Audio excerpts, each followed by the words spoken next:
Take three.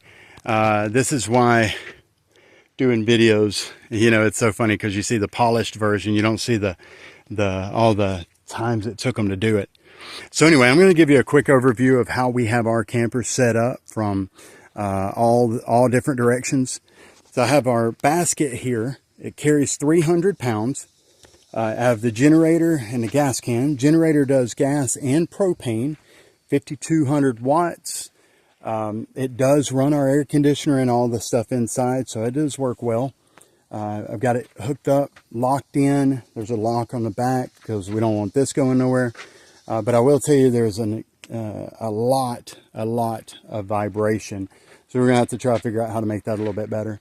Here's our telescoping ladder. Because of some stupid lawsuit, they don't put ladders on the back of campers anymore. So we had to buy our own. In the spot where the ladder is where we keep the rest of the fence that we keep the boys in. So that helps balance out the generator and keeps us well under the 300 pounds. All right, and underneath we have the stabilizers. We have one of those two sets of blocks for the stabilizers back here. And we keep them in a garbage bag because it's a lot easier to keep them clean. And if it gets too dirty, we can just change the bag out. So that really helps if there's a lot of rain or sand in this case. Got our 30 amp hooked up. Got our water hooked up. City connection. One thing everybody does, and you should too if you don't, is have a filter coming out of the spigot. You just don't know what kind of water you're getting. So here I have a splitter, so I have it hooked up to the water connection, and then I have me a hose with a sprayer on the end. I can also use it for the black tank, flushing it out. And of course there's my sewer line. Make sure you keep the valves closed when you're not draining it. Don't just keep it open because you can, because it is possible for critters to get in there, and that's the last thing you want to see when you're opening up that toilet seat. So then we go on around. I have some additional stabilizers to keep it from rocking back and forth. Just 2x4s connected with a ratchet strap. Seems to work well. I also like putting a piece of wood underneath my stabilizer jacks because it seems to hold it better than just putting it on the ground. I have a bucket over my power hitch, or to elevate the jack here so it doesn't fade out and the sun doesn't damage it, because I don't want to replace that anytime soon. And we go on the other side, same things. We got our rugs to try to keep the area clean, and then the grass to help keep it clean, because you see all that sand? None but sand. Ain't no ocean nearby, but there's a bunch of sand. Here's our little workstation. Keep all our little paper towels and soap and everything in there. Dish tub, because we have a little sprayer over here, so we can wash dishes outside. Got a little propane grill that we can move over when we're using it. In here, this is a big thing. In here, we had a refrigerator, but we pulled the refrigerator out to give us more storage space for like our spices and oil and everything that we would cook out here.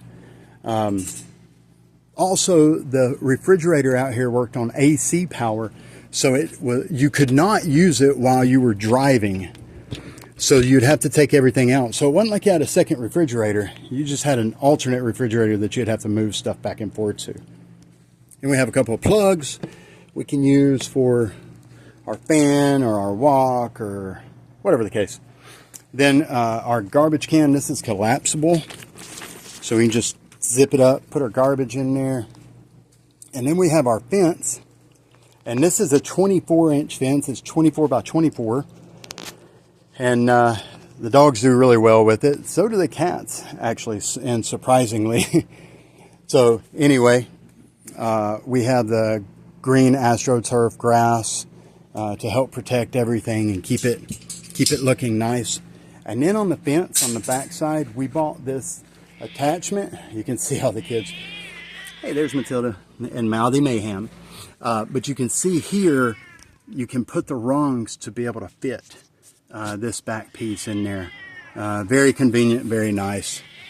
And then we have this little mesh netting here because Matilda found out she could jump from the chair, top step over.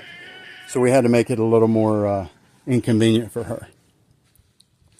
And so that's pretty much it. We have the awning out now, but we usually bring it in most of the way at night and when the weather gets bad, because we have noticed when it's windy and the awning's out fully, you can feel some of the rocking. And my last tip for the outside, see, that's all the camp host stuff, so that's not ours.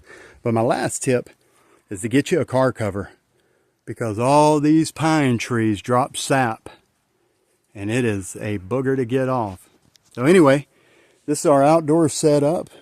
There's room for improvement, but overall it's pretty good. It works for us. We keep improving on it. If you got some tips or ways that we can improve, let us know. I'd love to hear it. That's how we grow and learn. All right, take care until next time.